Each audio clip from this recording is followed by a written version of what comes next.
notre République a failli et doit reconnaître sa responsabilité dans les préjudices subis par les territoires de Guadeloupe et Martinique par le maintien sur le marché des produits à base de chlordécone.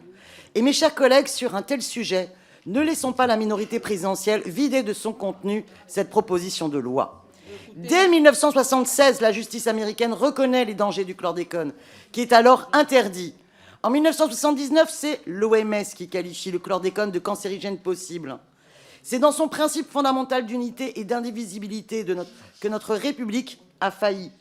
Puisqu'en 1990, en interdisant l'utilisation de ces produits en métropole, tout en le permettant par voie dérogatoire sur les territoires de Guadeloupe et de Martinique, elle a contribué à la création de deux régimes de droits différents.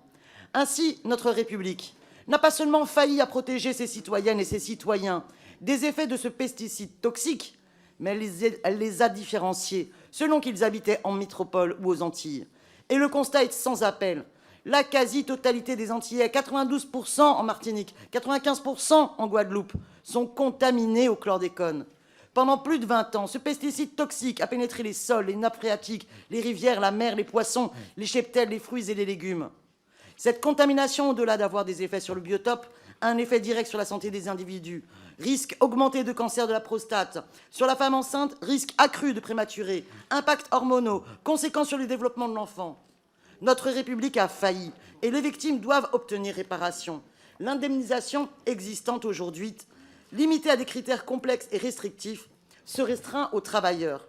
Chaque individu ayant été exposé au chlordécone doit pouvoir obtenir réparation. Reconnaître la responsabilité de notre République et permettre une indemnisation des victimes est un premier pas. Et je remercie le groupe socialiste pour cette initiative.